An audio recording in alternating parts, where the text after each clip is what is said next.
Muy buenas noches, bienvenidos a Con Otra Mirada. Desde su nacimiento, el Partido Socialista Obrero Español nunca hizo un secreto de su visión instrumental de las instituciones de la democracia, ni tampoco de su legitimación del empleo de la violencia. Utilizó desde el atentado personal hasta el pacto con la dictadura de Primo de Rivera, pasando por la revolución, para conseguir sus fines. Todo estaba justificado con tal de alcanzar el poder. Y en lo esencial, esa ha sido su actitud a lo largo de las décadas que siguieron. Su responsabilidad en el estallido de la guerra civil es única. Que el Partido Socialista Obrero Español sea el abanderado de ese engendro llamado memoria histórica es, sin duda, una de las ironías más macabras de nuestra historia.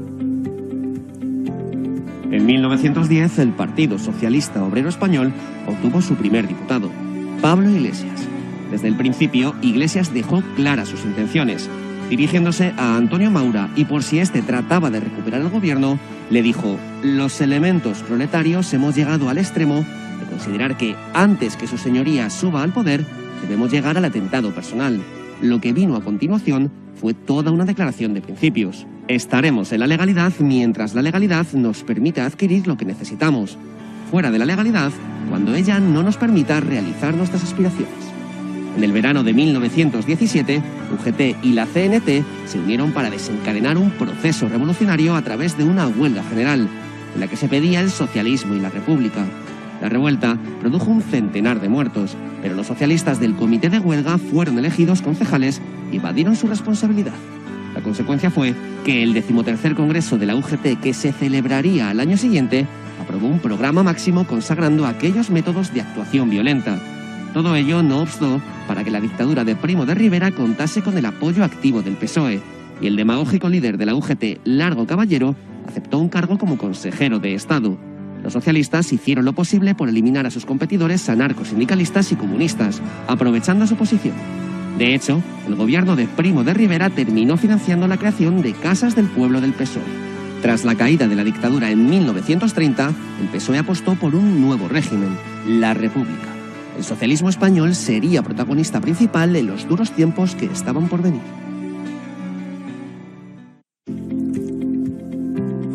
Y para hablar de estas cosas y muchas otras, tenemos hoy con nosotros a don Jesús Lainz y a don Pedro Fernández Barbadillo, desde los lares cántabros.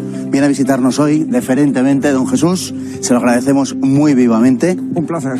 Un placer que esté con nosotros, don Pedro, igualmente, no, desde zonas mesetarias más próximas. Y comentaba yo en la introducción que menuda broma macabra que el Partido Socialista Obrero Español sea quien marque la memoria histórica en España, ¿no? En fin, parece una auténtica ironía. Tomen asiento, están en su casa. La nueva ley de memoria histórica recuerda en su justificación los golpes de Estado que durante el siglo XIX, los pronunciamientos que no eran exactamente lo mismo que golpes de Estado, sino vías violentas militares para llegar al gobierno, porque no se sustituía ninguna forma de Estado, o al menos, desde luego, no siempre, las más de las veces, digo que estaban ligados fundamentalmente a la izquierda a lo largo del siglo XIX. Eran, por lo general, golpes de Estado progresistas, y durante la época de Isabel II, además, de una forma particularmente acentuada, porque la camarilla real y la propia reina preferían siempre a los moderados, de manera que el golpe de Estado, el pronunciamiento, era la forma natural de llegar por parte de la izquierda al gobierno. Sí, la verdad es que es totalmente un despropósito que en el preámbulo de la nueva ley de memoria democrática se haga una especie de vínculo entre la historia del siglo XX y de la guerra civil en concreto con el siglo XIX, con el argumento de que habría habido una especie de voluntad eterna del pueblo español de darse un gobierno democrático que siempre venía a ser anulada, digamos, por las fuerzas de la reacción que daban un golpe de Estado y anulaban la voluntad popular, y el último caso sería el 18 de julio del 36, pero como muy bien dices, en el siglo XIX la inmensa mayoría de los pronunciamientos vinieron por parte de lo que se podría llamar izquierda. No era propiamente el PSOE, evidentemente, porque no existía todavía, pero nada más hay que pensar en la Revolución Gloriosa del 68 o en las figuras de Prim y de Espartero. No eran precisamente los reaccionarios, eran los progresistas de la época, los izquierdistas de la época. Y lo que estamos viviendo hoy, don Jesús, es lo que usted ha denominado La Gran Venganza, que es la última de sus publicaciones con Editorial Encuentro, en donde trata de este tipo de cosas, de memoria histórica, y toda la zarabanda que se viene viviendo en España desde que a Zapatero se le ocurrió resucitar esto porque le interesaba por por razones electorales. Permíteme que te lleve la Llévemela, por supuesto. Porque No echamos la culpa con demasiada facilidad a Zapatero y se nos olvidan dos pasos previos muy importantes. El primero lo dio Felipe González en el 84, recién llegado al poder, cuando el PSOE, en ese instante gobernante, celebró el 50º aniversario de la Revolución del 34, sí, señor, para lo cual erigió las estatuas que están hoy en los nuevos ministerios de Larro Caballero y de Indalecio Prieto. Y la oposición en ese momento era, en este caso, la fuente es José Manuel Otero Novas, contó que le pidieron al gobierno de Felipe González que no era buena manera de comenzar un régimen democrático y un gobierno socialista reivindicando la memoria de una revolución sangrienta. Y sin embargo no le hicieron caso, hicieron una celebración y se levantaron las dos estatuas. Pero luego el segundo paso, que también es muy, muy importante, por iniciativa, por supuesto, del PSOE, pero con la aquiescencia de José María Aznar y el PP, que gobernaba con mayoría absoluta. Sí, señor. Cuando que se condenó el 20 el 18 de noviembre del 2002 se condena el 18 de julio como intento violento de cambiar la forma de Estado, y sin embargo no se dijo ni una sílaba del intento violento de cambiar la forma de Estado que sucedió en octubre del 34. Con lo cual el gobierno Aznar y el Partido Popular, torpemente una vez más, lo que vinieron a confirmar es la tesis izquierdista de que si el golpe de Estado lo da la derecha es malo, pero si lo da la izquierda es bueno. Sí, y además en esa condena incluía una falsedad, y es que el golpe de Estado del 18 de julio, que lo fue, era precisamente eso, un golpe de Estado, no un anuncio de guerra civil, sino la sustitución de un gobierno, pero no de una forma de gobierno. De hecho, se subleva en el grito Viva la República, porque no se quiere sustituir la República, sino solo el gobierno del Frente Popular, que está llevando la ruina a la República. Pero yo le añadiría también, para devolverle la provocación que usted ha hecho, la campaña del 93, en la cual Felipe González también resucita el fantasma de la guerra civil e invoca que la victoria del Partido Popular supondría la vuelta del franquismo. Pero siendo todo eso verdad, lo que usted ha dicho y lo que yo... También no es menos cierto, don Pedro, que aquello tenía un carácter episódico y no constituía una política permanente, una política continua. Quien le da forma de una política de Estado, de una política continua, es ciertamente, porque antes han existido estos antecedentes, don José Luis Rodríguez Zapatero. Así es, desde Zapatero se habla ya por parte de la izquierda de políticas públicas de memoria. Claro. Es decir, el Estado tiene la obligación, según aparece también en los preámbulos de estas leyes, de la Ley de Memoria Histórica y el proyecto de Ley de Memoria Democrática, el Estado, tiene la obligación de establecer políticas públicas de memoria, lo que implica, por un lado, la de reparación moral y económica, y subrayo, y económica, de las víctimas, que ya quedan muy pocas, por no decir ninguna, y de sus descendientes, que ya son más.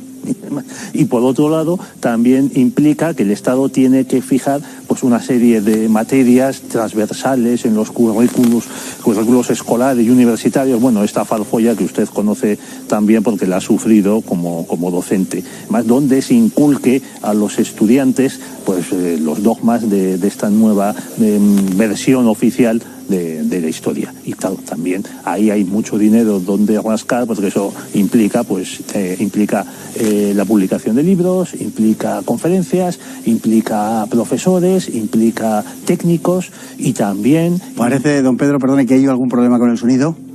Me dicen... Se lo cambiamos inmediatamente y continuamos con este asunto.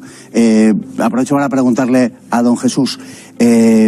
La izquierda española, en su conjunto, tiene el récord Guinness, sin duda ninguna, europeo por lo menos, de asesinatos de presidentes de gobierno. En 75 años lo hizo con 4, desde Cánovas hasta Carrero Blanco, pasando por Dato y Canalejas, ¿no? Canalejas. Que la izquierda española venga hoy, en este caso, bajo banderas desplegadas del Partido Socialista Obrero Español, a imponer una ley mordaza, porque es lo que es, una ley mordaza de la historia, es... Además de obsceno y repugnante, en realidad, desde el punto de vista moral, es algo poco explicable desde el punto de vista intelectual. ¿Por qué se acepta esto por parte de historiadores e intelectuales? Es cierto que una parte no, pero una gran parte de ellos, cuando menos, callan. Bueno, supongo que el sueldo les va en tener la boca cerrada, y luego yo creo que es una cuestión que también tiene que ver con el silencio general de los propios españoles. Es decir, a los españoles parece que no les importa estas cuestiones porque se han creído que el asunto de verdad está en el pasado, y parece que las cosas del pasado no tienen mayor importancia. Lo que importa es el presente, el dinero del presente, la realidad del presente, el bienestar, ¿no? Y sin embargo, el problema de todo esto, como muy bien anunció Orwell, es que aquí no estamos hablando de la manipulación del pasado por una especie de prurito historiográfico, sino la voluntad de influir en el futuro, es decir, deslegitimar mediante la manipulación del pasado todo lo que no sea izquierda, socialismo, o lo que se ha venido a dar en un término más general el nombre de progresismo, ¿no? Entonces, con la condena de todo lo que ha pasado en España desde el 17 de julio del 36, el borrón y cuenta nueva que se pretende hacer desde el 17 de julio del 36, lo que viene a sembrar para el futuro es la hiperlegitimación de la izquierda y la condenación eterna de lo que no sea izquierda. Y eso es lo que yo creo que ni los españoles en general, ni los docentes y los intelectuales en concreto acaban de comprender. Porque ¿quiénes deberían estar más interesados que nadie en poder seguir teniendo libertad de cátedra y en poder seguir teniendo libertad para decir lo que les dé la gana sobre esto o sobre cualquier otro aspecto, de historia o de política o de lo que sea? Y sin embargo callan pues porque están calentitos, digamos. Bueno, como creo que muy pocos españoles ignoran a estas alturas, hay un sinfín de cosas y de causas de las que hoy los españoles no pueden hablar libremente. Esta, sin duda ninguna, es una de ellas, pero desde luego que no es la única. La izquierda se permite esto, seguramente, don Pedro, porque considera que está en el lado correcto de la historia y que, por tanto, aquellos elementos que puedan chirriar o que no encajen con una visión beatífica, bueno, ya se sabe, lo de la tortilla y los huevos, ¿no?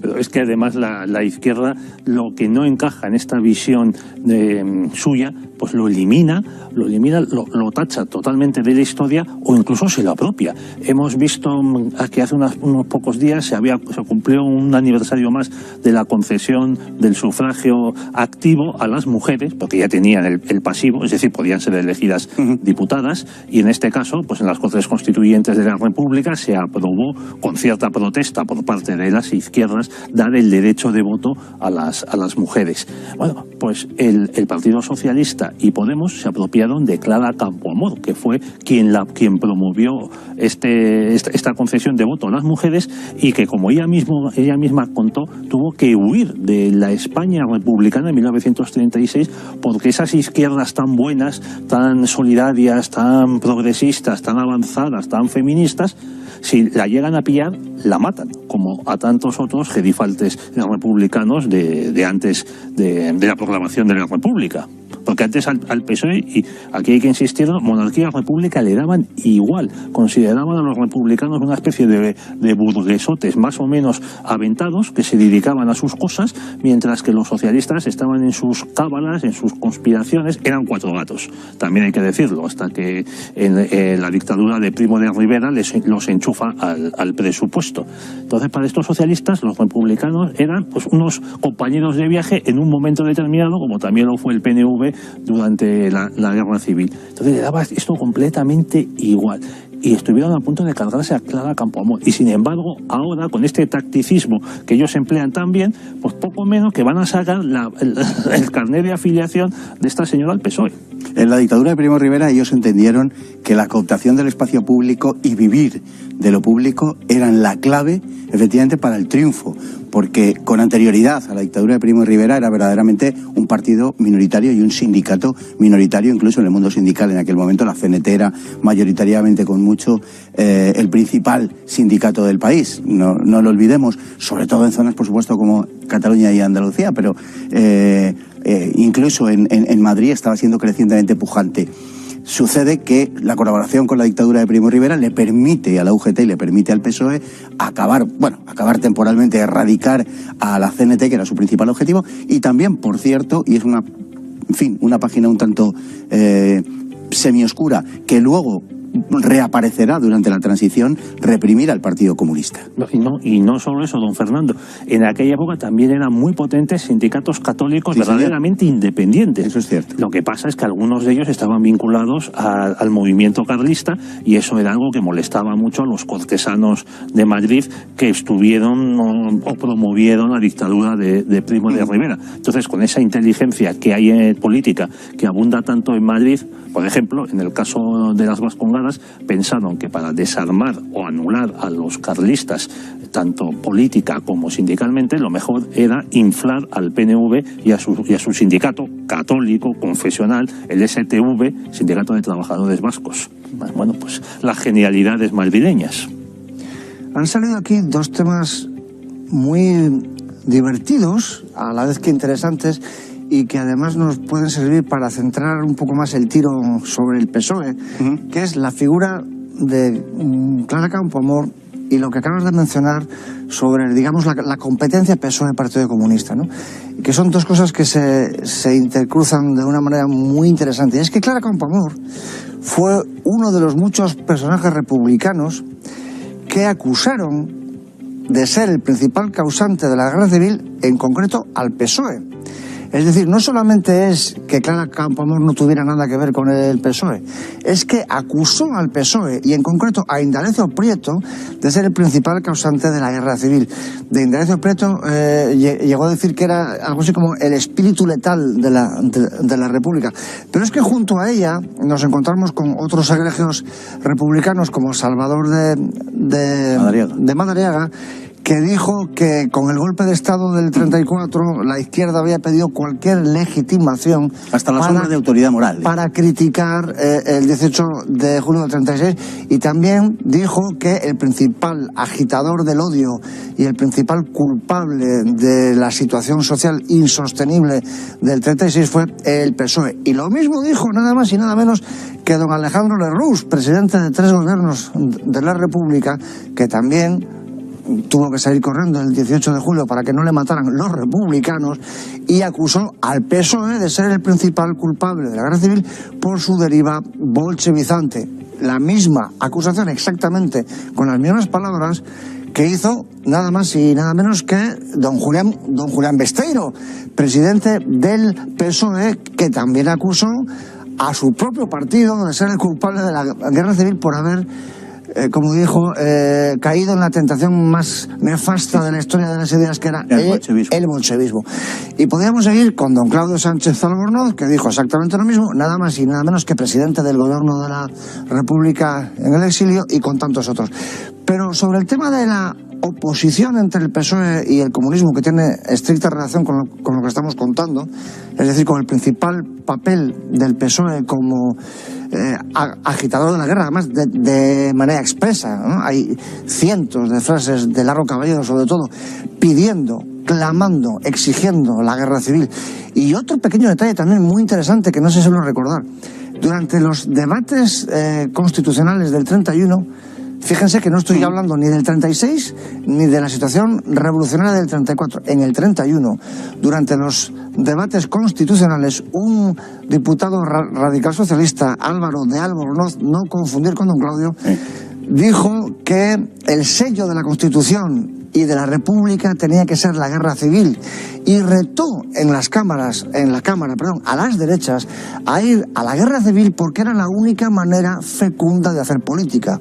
Es decir, que la izquierda apeló, deseó, instó a la guerra civil desde las propias negociaciones de la Constitución en el 31. Y ya con esto llego a lo del Partido Comunista, que me he ido por las ramas. Y es que en el año 35, dos insignes dirigentes del Partido Socialista, Hernández Zancajo, de cuyo nombre de pila ahora mismo no me acuerdo, y don Santiago Carrillo, porque sí, don Santiago Carrillo, antes de ser comunista, fue militante del PSOE. Pues estos dos señores escribieron un libro muy interesante titulado Octubre, segunda etapa, que lo que venía a sostener es que la Revolución de Octubre no había sido mala, que lamentablemente había sido fallida, pero que había que repetirla, pero esta vez bien. Y para eso tenían que eliminar el estorbo que representaban los comunistas, porque eran unos moderados, mientras que ellos reivindicaban para el PSOE la condición de los verdaderos bolcheviques. Es decir, el PSOE en el año 35 se reivindicaba como los verdaderos bolcheviques, no el Partido Comunista. Bueno, el PSOE hizo circular un chiste en vísperas de las elecciones del 16 de febrero del 36 que decía: si quiere usted salvar a España del marxismo, vote al PCE. Vote al Partido Comunista de España, porque efectivamente el PSOE representaba la bolchevización. Lo vamos a ver en la segunda parte, porque creo que es un proceso que explica muchísimas cosas y sobre todo la deriva de la Guerra Civil. ¿Puede que se llamara Carlos Hernández Zancajo? Carlos sí puede ser. Me suena, Zancajo, me suena, pero no me juego nada. Sí. Bueno, para acabar con esta primera parte, la conclusión a la que podemos llegar es que al Partido Socialista Obrero Español le vale todo. Es decir, no tiene verdaderamente unos principios en el sentido que denominamos principios para los demás, para el resto de creencias políticas o de partidos. Como digo, le vale todo y tiene un sentido instrumental tanto de la democracia como de las instituciones, y lo ha demostrado a lo largo del tiempo. Hablábamos antes de la represión del Partido Comunista en tiempos de la dictadura de Primo de Rivera, pero es que en 1976 Felipe González llamaría a Adolfo Suárez para decirle lo que le pedía San Agustín a Dios, que le hiciera casto pero que esperara un poco, que todavía no. Bueno, pues lo mismo hizo, valga la comparación y perdóneseme por supuesto, de Felipe González con Adolfo Suárez. Dijo que, hombre, que legalizar el Partido Comunista está muy bien, pero que esperase un poquito y que primero hubiera unas elecciones antes de la legalización del PCI, que mejor ir de forma gradual. Pero aparte de este ejemplo, tenemos otros más de la misma época y con los mismos personajes. Después de perder por segunda vez las elecciones generales en el año 79, el PSOE convoca un congreso extraordinario, creo que se llamó el 28,5, porque era el chiste, y entonces ahí el PSOE renuncia al marxismo, porque había hecho en la campaña anterior, incluso hablando de la autogestión, que era una cosa que se habían inventado los titistas, los yugoslavos, que ya sabemos, Yugoslavia, ese país que acabó tan bien, que siempre le ganaba a España en los mundiales de baloncesto. Bueno, pues entonces los delegados del PSOE tiraron el marxismo por la ventana sin ningún problema, porque lo mandaba la cúpula. Y unos años más tarde, para las elecciones del 82, uno de los puntos centrales de la campaña fue no a la OTAN, donde nos había metido por vía parlamentaria el gobierno de Leopoldo Calvo Sotelo.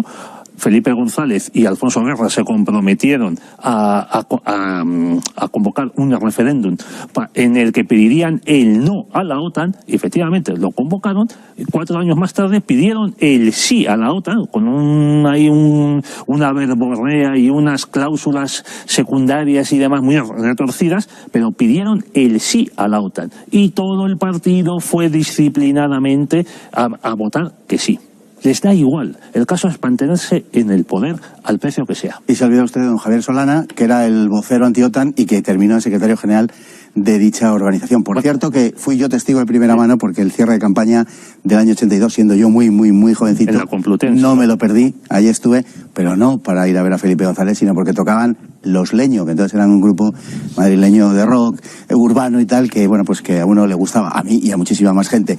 Y allí hubo pues cientos de miles de personas que estuvimos aplaudiendo aquel masivo no a la OTAN de Javier Solana, que, como digo, terminó siendo secretario general de la OTAN, el de los bombardeos humanitarios sobre Belgrado. Es lo que iba a decir. Este mismo secretario general se jactó de haber dicho, he dado orden al general, no me acuerdo quién era, el jefe de las fuerzas combinadas, de que bombardee Belgrado.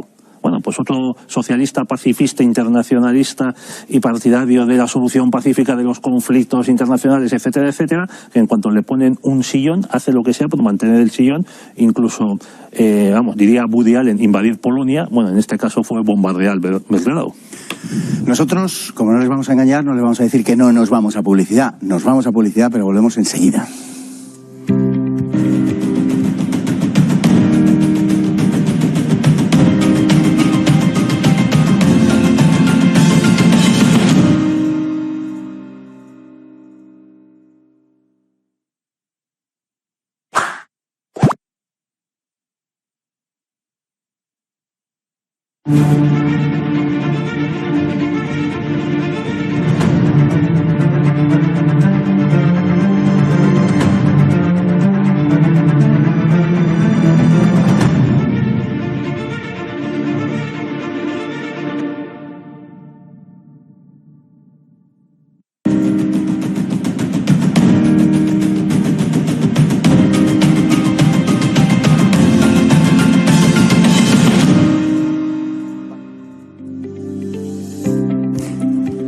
La Segunda República constituye uno de los grandes fracasos, sin duda, de la historia de España. Fue acogida con un gran entusiasmo popular, pero embarrancó enseguida, sobre todo debido al sectarismo de los líderes que la conducían. Como más de un historiador, alguno de ellos socialista, por cierto, ha dicho, el caso de Santos Juliá, los dirigentes republicanos creían gozar de un derecho anterior a la expresión del propio sufragio a la hora de dirigir la República. El Partido Socialista traicionó a la República, traicionó a los republicanos, hizo inviable el gobierno republicano al que abandonó en el verano de 1933, cuando dio un giro hacia la radicalización y hacia la bolchevización. Aquello constituiría la semilla, sin duda ninguna, de lo que posteriormente terminaría desembocando en la Guerra Civil.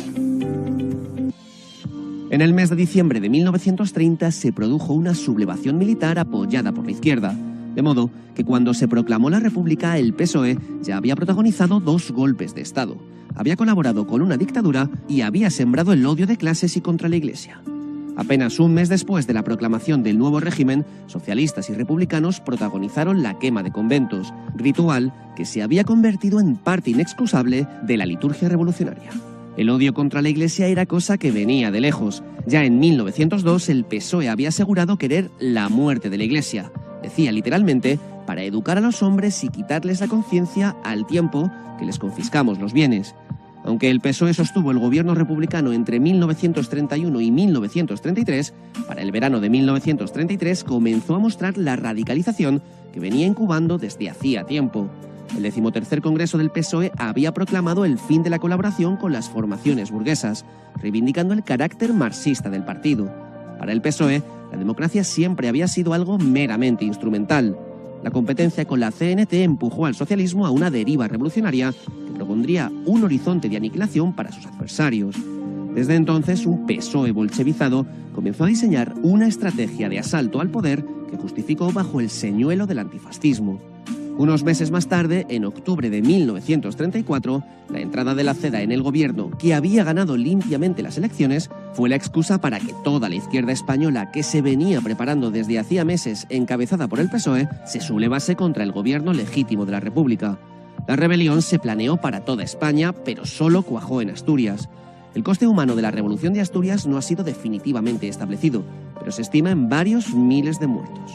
Los sucesos incluyeron la ritual quema de templos, el asesinato de sacerdotes, unos 35, y una vasta destrucción del patrimonio cultural.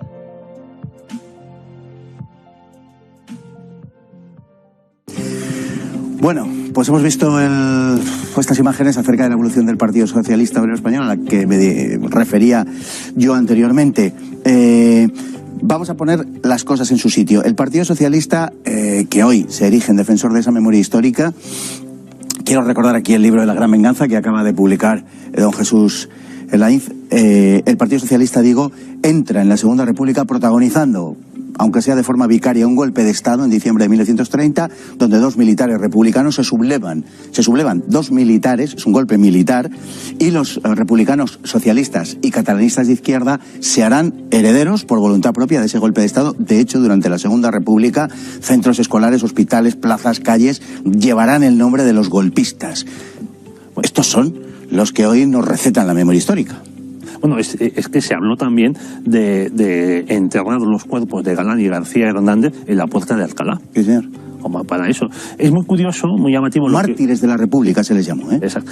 Es muy llamativo lo que ha dicho usted de que en diciembre del 30 se produce un golpe de Estado militar, pero como los pronunciamientos del siglo XIX, de los que hablábamos al principio, son golpes militares con impulso civil, político. O sea, los militares no dan golpes de Estado como representantes de las Fuerzas Armadas.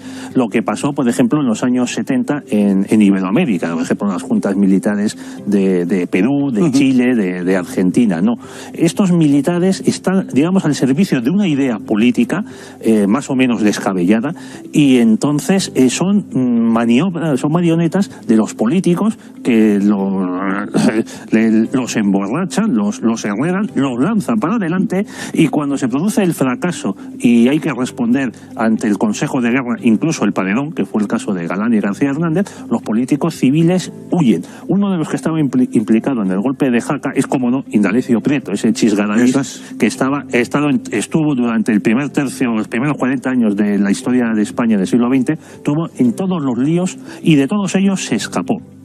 Yo creo que es el español que más veces se ha exiliado voluntariamente en el siglo XX. Se huye después de la huelga general de 1917, que la monta el PSOE con los republicanos y nacionalistas catalanes.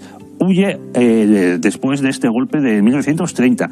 Huye en 1934 después del fracaso de la Revolución de Octubre, en la que él contribuyó a esa revolución trayendo armas. Le detienen en 2 carabineros en una playa asturiana bajando armas de un buque, el Turquesa. Armas para matar españoles. Y yo no me canso nunca de subrayarlo cuando se toca este tema. Trajeron los socialistas armas para matar españoles. Además, luego te dicen de los militares que no cumplieron el 18 de julio sus juramentos. Y dicen, bueno, pues este señor era diputado y traía armas para matar españoles. Y por último... Armas compradas en Berlín por el embajador en Berlín, que era el socialista Araquistain. Y en Berlín gobernaba un tal señor Adolfo Hitler, como le llamaba la prensa española. Y la última vez que se exilia Prieto es en diciembre del 38, o sea, yo creo que es el primer gerifalte del Frente Popular que sale por piernas de España, porque que va con la excusa de ir a la toma de posesión del presidente de Chile. Se va hasta Chile, ni más ni menos, con la excusa también de ir preparando el exilio de los del Frente Popular. Y aprovechó el paso del charco para enriquecerse desmesuradamente con los tesoros del Vita, con los que se quedó gracias a la colaboración inestimable de su amigo el presidente mexicano Cárdenas, que entre los dos pergeñaron la operación para birlarle los tesoros del Banco España y del Museo del Prado a Negrín, que era el que había organizado todo, sí.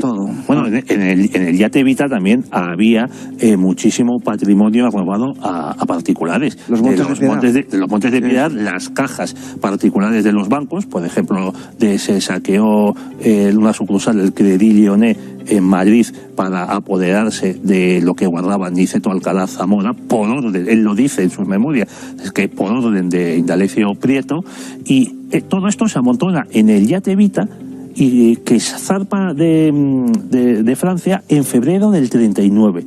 Es decir, el gobierno del socialista Juan Negrín, después de perder Cataluña entera, después de perder Menorca, pero faltando todavía pues el centro de España, Madrid, Valencia, Cartagena, Almería. Algo más de una cuarta parte del territorio nacional. Y teniendo como 500.000 soldados en armas y la flota, el grueso de la flota, cuando además Juan Negrín estaba llamando a la resistencia a machamartillo hasta que estallase la guerra mundial o la guerra europea, que entonces se intuía que iba a suceder pronto. Entonces este señor había llenado ese yate de dinero y de joyas y de oro de robado, y tiene tiempo eso de hacerlo, pues para, en el caso de perder, que ellos ya sabían que habían perdido la guerra, en el caso de perder, asegurarse, como decías Jesús, un muelle exilio. Sí, así lo vivieron. No, digo que siempre se usa la palabra yate porque así se le llamaba, efectivamente, pero era un buque. Es que cuando uno dice yate, era un velero de 3 palos. Es un velero, un barquito pequeño, no, era un pedazo de buque inmenso que estaba cargado, entre otras cosas, por ejemplo, con el famoso el manto de las, no sé cómo le llaman, de las 8.000 perlas o de las 4.000 perlas, que era de la Virgen de la Catedral de Toledo, si no recuerdo mal. Y luego un montón de cuadros del Museo del Prado y de lingotes de oro y de, como muy bien dices, los ahorros, las joyas de los Montes de Piedad. Y por cierto hay otro testimonio de el campesino muy interesante, que en los últimos días de la guerra fue testigo personal de ministros socialistas descerrajando en almacenes, en Figueras, efectivamente, descerrajando las joyas para quedarse con el oro y con tal, y dejando las monturas. Eso es lo que no tenía valor, para poder cruzar.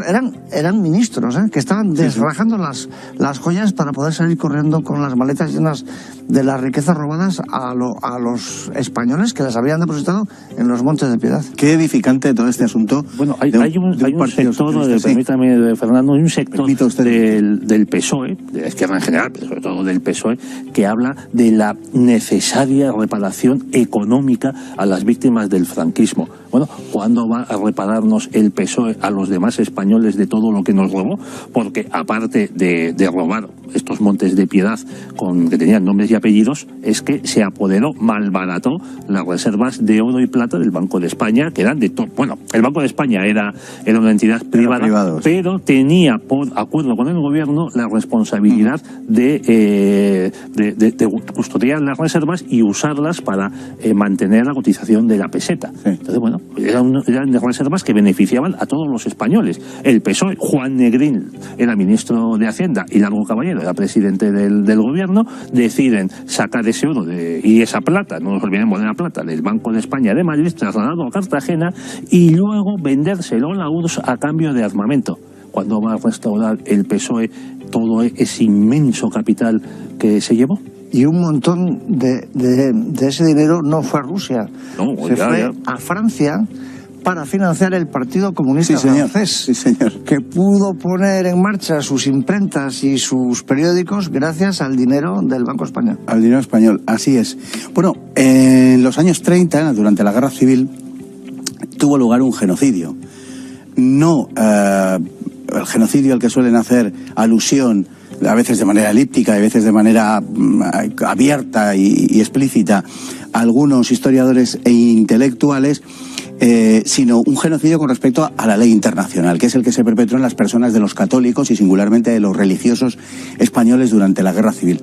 Sin duda ninguna fue el final de un proceso y de una política oficial de acometida contra todo lo religioso y contra todo lo que fuera Iglesia Católica desde la misma fundación de la propia Segunda República, que se inaugura con una quema de edificios religiosos, conventos, bibliotecas, que muchas veces no se habla del tesoro cultural que se perdió debido a estos incendios y a los posteriores, por supuesto. Y quiero decir con esto que uno de los instigadores de ese genocidio, con carácter primero intelectual y segundo físico y material, fue precisamente el Partido Socialista Obrero Español, que durante décadas estuvo incubando todo lo que fuera el odio contra la religión. Contra la religión, contra la autoridad, contra los patronos, contra los burgueses. Era una especie de batiburrillo en el cual se pretendía representar las fuerzas opresoras, ¿no? La maldad. Eso es. Y entonces, yo creo que esto es una de las cuestiones claves de la Guerra Civil, porque sobre todo allende nuestras fronteras, tanto en aquel momento como incluso todavía hoy, la gente suele asombrarse del estallido brutal de violencia, ¿no? La cantidad de miles de curas asesinados de las maneras más espantosas, bueno, de curas y de seminaristas y de gente que iba a misa. Y de monjas. No solamente se mataba a los clérigos, también a los católicos, ¿no? Entonces, serrados vivos, enterrados vivos, quemados vivos, de las maneras más espantosas, ¿no? Parece salido de una película de terror. Y no solamente eso, sino, bueno, todo lo demás, ¿no? Las ocupaciones de fincas, las mutilaciones, los asesinatos por toda Europa, por toda España. Entonces, la pregunta que habría que hacerse es ¿por qué sucedió esto de una manera tan violenta? Y la respuesta que suele dar la izquierda es que en España había una situación de desigualdad social tan tremenda que los desamparados, los desarrapados, tenían tal odio acumulado contra los patronos y contra los señoritos y contra los marqueses y contra los curas y contra la Inquisición y contra Felipe II y contra Recaredo desde los siglos de los siglos, que finalmente llegó un momento en que ese odio acumulado estalló lamentablemente, provocando todo esto, ¿no? Pero claro, si lo comparamos con otros países de Europa y del mundo, evidentemente, de la época, nos encontramos con que España no era ni mucho menos el peor país, ni era una excepción, ni la situación de desigualdad social era, vamos, ni mucho menos la peor. En Inglaterra, la situación de los obreros en ese momento y en las décadas anteriores y sobre todo en las finales del siglo XIX eran tan espantosas que fueron las que dieron origen al marxismo, al comunismo, también a la doctrina social de la Iglesia, que es una cosa que no se suele recordar. Y bueno, y luego por supuesto había otros países en los que la situación social era incluso peor que en España. Pensemos, por ejemplo, en Italia, país que exportó millones y millones de migrantes en las últimas décadas del XIX y primeras del XX, porque en Italia se morían de hambre. Entonces, ¿por qué sucedió que Irlanda, por ejemplo. Irlanda. Bueno, por no hablar de Irlanda, donde murieron de hambre 2 millones de personas en 1845 y donde se quedó, pues, por supuesto, despoblado, porque todo el mundo se tuvo que ir Y Suecia, la luterana Suecia, a finales del 19, también tuvo un número de emigrantes, sobre todo a Estados Unidos, de cientos de miles, con una población muy pequeña. Entonces yo creo que el único país europeo que se podría comparar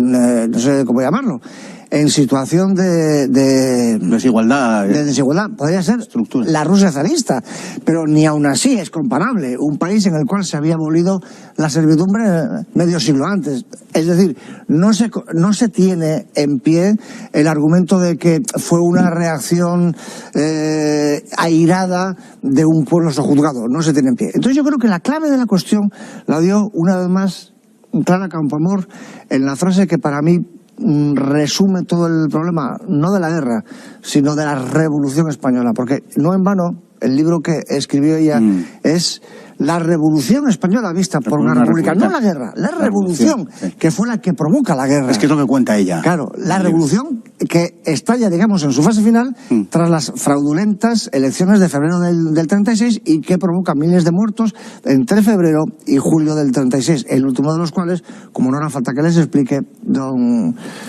José Calvo Sotelo, se me había ido el nombre de pila, Calvo Sotelo. Entonces, la frase de Clara Campoamor, cuando está explicando el horror que ella estaba viviendo en Madrid en los meses previos al 18 de julio, no en los meses bélicos, en los meses de paz, el horror que ella vio allí, lo achacó, y esta es la frase clave, a una chusma rencorosa envenenada por una propaganda de odio. A mí esa frase me parece magistral. Una chusma rencorosa envenenada por una propaganda de odio. Claro, ¿quién envenenó y quién inoculó ese odio durante años, durante décadas, para que finalmente la chusma envenenada se dedicara a quemar curas vivos, a enterrar a monjas vivas y a asesinar a la gente por llevar sombrero o por llevar corbata? Esa es la clave de la cuestión. Y claro, la respuesta es los ideólogos izquierdistas, fundamentalmente el PSOE, porque hay que leer la prensa del Partido Socialista, Claridad, sobre todo el periódico de Largo Caballero, pero no solamente ese, también el propio Socialista, la revista Socialista. Que era de la derecha del partido. Y Renovación, que era la de las jóvenes socialistas, la de las juventudes. Entonces, si se lee hoy la prensa de esos 3 periódicos de los años republicanos, se puede comprender perfectamente por qué estalla el horror en la guerra civil. Y el culpable de esa agitación de odio, de esa inoculación del deseo de guerra civil fue el Partido Socialista Obrero Español. Así fue, y esa es la responsabilidad, y de ahí, pues, en fin, la macabra ironía de que sean ellos quienes están implementando esa ley, ¿no? ¿Hablaba usted? Una pequeña anécdota. Sí, yo tuve hace 20 años, un amigo mío francés, hijo de republicanos españoles que se habían exiliado en el 39. Había recibido una educación francesa. Para él, la République era el orden, la grandeur, la patria, la civilización. Y, por supuesto, había recibido el mensaje de que la España de Franco era el horror, el fascismo, mientras que la Segunda República representaba el Estado de Derecho y la democracia. Entonces yo intentaba explicarle que eso no era así, que lo que había sucedido en España, de tener un paralelo, tendría que ser la revolución bolchevique en Rusia, no la Tercera República de Francia, ¿no? Sí. Y él no lo podía comprender. Hasta que un día viene y me dice: Jesús, acabo de comprender que tienes razón. Un amigo me ha dejado la edición facsímil del Socialista o de Renovación o de no sé qué, de los años previos a la Guerra Civil, y por fin he comprendido la brutalidad, el odio tremendo, tanto en los textos como en las imágenes de los periódicos del Partido Socialista. Pues mire, tengo aquí unas frases de antes de la Revolución, del 34, de 1933 y 34, así publicado en Renovación, todas ellas, que dice: cuando nos dicen que si queremos un gobierno de izquierdas y la disolución de estas Cortes, debemos contestar: queremos la revolución y nada más que la revolución. Otra: la revolución ha de salir de las calles, no de las urnas. Esto es de febrero del 33, antes del giro público del Partido Socialista y la UGT. En nuestras manos va el anatema contra el capitalismo, contra el gobierno, contra la república burguesa. La única idea, prosigue Renovación el 6 de enero del 34, la única idea que debe tener grabada el joven socialista en su cerebro es que el socialismo solo puede imponerse por la violencia y que aquel compañero que propugne lo contrario, que tenga todavía sueños democráticos, no pasa de ser un traidor. En fin, termino con otra de agosto del 34, en vísperas, como quien dice, mes y medio antes de la guerra civil, perdón, de la revolución del 34 de Asturias. Ya sabemos nosotros que el poder no se conquista pacíficamente. El poder solo puede conquistarse con la violencia organizada por la clase obrera. Ha llegado el momento de ir a por el socialismo. En fin, son frases que las hay peores. Hay llamamientos, como has dicho, Jesús, a la guerra civil directamente en varias ocasiones de Largo Caballero, amenazando con la guerra civil en caso de que no ganen las elecciones, o en otros casos no tan drásticos. Bueno, le tenía una verdadera afición a la invocación, por lo menos, de la guerra civil. Lo curioso es que los historiadores de cierto corte justifican estas palabras diciendo que, era solo retórica. Y eso representa una desconexión enorme a la hora de explicar el fenómeno de lo que verdaderamente estaba pasando en las calles. No es retórica, porque hay casos además muy concretos e incluso anecdóticos que demuestran que las palabras las carga el diablo. Desde luego. El famoso caso de las vendedoras de caramelos, sí, en mayo del 36. Se corre, eso por ejemplo lo cuenta porque fueron testigos de ellos y de las matanzas de señoras que salían de la iglesia con las manos, sin ni siquiera puñales, a golpes por parte de la chusma marxista, ¿no? De las truzas marxistas. Lo cuenta tanto Clara Campoamor como Pedro de Répide, el cronista oficial de Madrid. Sí. Entonces cuentan que en mayo del 36 corre por Madrid el bulo de que las monjas y las señoras que van a las iglesias están repartiendo caramelos envenenados entre los niños para matar a los niños de los obreros. Entonces hubo un cierto número de gente que se lo creyó. Sí, sí. Eso no es retórica, porque quien dijo eso, quien lo plasmó en el periódico, fueron los ideólogos, los agitadores del Partido Socialista o del Partido Comunista, me da igual. Pero los que luego lo leen van y asesinan con sus manos a gente por el mero hecho de ir a misa. Y estamos hablando de mayo del 36. No había estallado la guerra. Bueno, Gonzalo Fernández de la Moda cuenta en sus memorias que son, esto mira, antes de que estallase la guerra, que él con 10, 12 años acompañó a su madre a misa a la iglesia de la Concepción en Goya, y por el camino se encontraron con una chusma de estas mujeres, estas tiorras, como las llamó Miguel de Unamuno, que atacaron a su madre, porque entonces las mujeres cuando iban a la misa llevaban un velo y llevaban el misal, o sea, eran perfectamente identificables, se echaron encima de ella. Cuenta, yo traté de defender a mi madre y me llevé una soberana paliza. Claro, así era el ambiente. Sí, habría que, entrar a discernir realmente qué significaba la república y la diferencia que hay entre un Estado de Derecho y una democracia y el Estado republicano, un Estado que era un régimen político que era solo para los republicanos y en modo alguno para todos los españoles, y así lo quisieron los propios republicanos, culpables en último término, y parte de ellos era el Partido Socialista Obrero Español, digo culpables de la situación y de abocar a España a una guerra civil que desde luego había quien desde sus filas se había empeñado sistemáticamente en excitar y en exaltar en sus discursos, y finalmente pues parece que lo consiguió. Don Jesús, autor de La Gran Venganza, en Ediciones Encuentro, muchísimas gracias por estar aquí esta noche con nosotros, a ver si se deja caer con más frecuencia desde sus lares cántabros. Un placer, aunque habéis puesto Madrid un poco lejos de Santander. Sí. Santander está donde tiene que estar. Es Madrid el que está lejos. Pues ya me gustaría a mí, créame usted, que cayésemos en cualquier lugar de su provincia, porque es desde luego de las más bellas de España, no tengo ninguna duda. Y don Pedro, pues qué le voy a decir a usted, muchísimas gracias también por estar con nosotros, ha sido un placer.